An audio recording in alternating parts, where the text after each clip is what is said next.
Kembali lagi di Dai Spesial Indonesia, semua bisa, alhamdulillah. Nah teman-teman, pekan lalu kita sudah menyaksikan bagaimana penampilan dari kelompok Ihsan yang terdiri dari Dana, Putri, Faiz, serta si kembar Rifki dan Rizky. Siapa aja sih yang ada di grup Ihsan? Di grup Ihsan ada Dana dari Jakarta, ada Rizky Rifki dari Jakarta, ada Faiz dari Riau, dan juga ada Putri dari Ciamis. Tepuk tangan dong untuk peserta kita hari ini. Seperti Dana yang kali ini memilih gambar jamur. Kira-kira apa ya tema yang harus dibawakan oleh peserta asal Jakarta ini? Assalamualaikum warahmatullahi wabarakatuh. Waalaikumsalam warahmatullahi wabarakatuh. Hamdan wa syukran lillah, salatan wassalaman ala rasulillah wa ala alihi wa ashabihi ajma'in. Amma ba'du. Kali ini saya akan menyampaikan tausiah mengenai sejarah Nabi Muhammad SAW berdakwah di negeri Taif. Rasulullah SAW pernah mengalami tahun kesedihan karena paman dari Nabi Muhammad SAW yang bernama Abu Talib meninggal dunia. Begitu pula dengan istrinya yang bernama Khadijah binti Khuwailid juga meninggal dunia.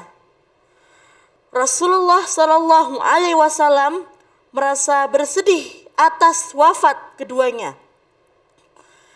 Pada saat itulah kaum kafir Quraisy terpaksa dan leluasa menyakiti Nabi Muhammad SAW yang menyebabkan Nabi Muhammad SAW pergi untuk berdakwah di negeri Taif dengan ditemani sahabatnya yang bernama Zaid bin Haritsah radhiyallahu anhu.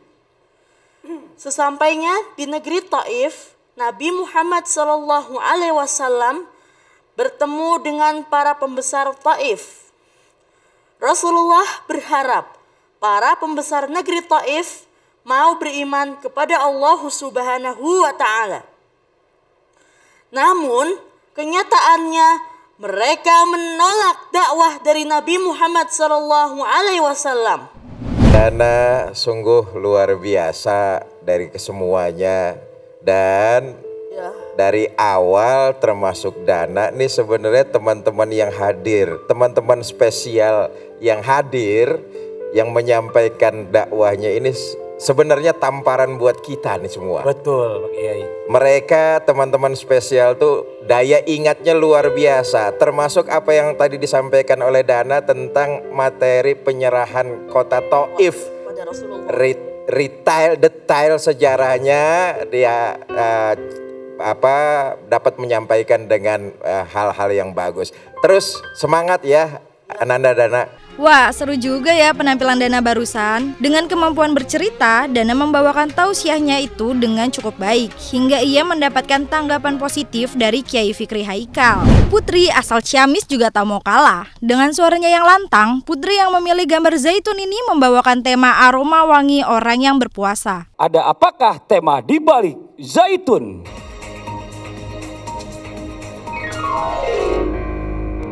Temanya adalah aroma wangi orang berpuasa. Assalamualaikum warahmatullahi wabarakatuh. Waalaikumsalam warahmatullahi wabarakatuh. Aroma mulut orang yang berpuasa di sisi Allah jauh lebih wangi daripada aroma misik atau kasturi. Tapi ternyata ketika kita berdekatan dengan orang yang berpuasa, kok mulutnya masih bau ya? Ternyata kata Pak Ustadz, maknanya bukan begitu. Menurut Pak Ustadz, maksud wanginya daripada orang yang berpuasa adalah yang pertama, nilai pahala yang didapatkan oleh orang yang berpuasa itu lebih baik daripada pahalanya orang memakai wewangian ke masjid atau hari raya.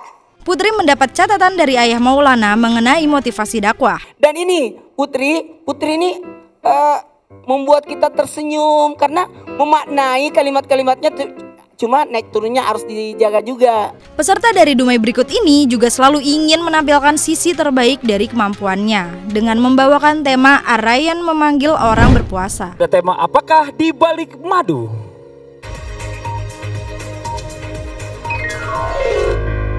Temanya adalah Ar-Rayyan memanggil orang berpuasa. Judul tausiah saya pada hari ini adalah tentang Ar-Rayyan. Sebagai umat Islam, kita pasti menginginkan yang namanya masuk syurga. Syurga memiliki 8 pintu. Di antara 8 pintu itu, ada 4 yang disepakati oleh ulama dan ada 4 yang masih diperselisihkan. 4 pintu itu adalah yang pertama, babus salah, yaitu pintu untuk orang-orang yang rajin salat. Yang kedua ada yang namanya babus sadaqah, pintu untuk orang-orang yang rajin sedekah.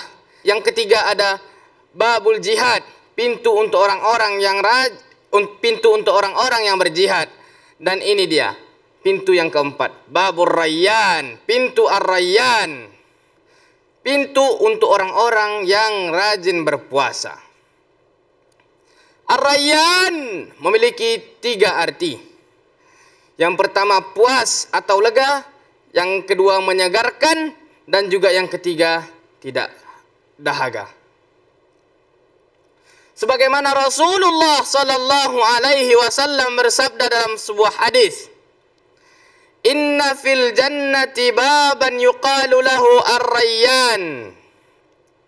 Sesungguhnya di surga itu ada pintu yang disebut pintu Ar-Rayyan. Yaqulu yaumal qiyamah, memanggil pintu itu pada hari kiamat.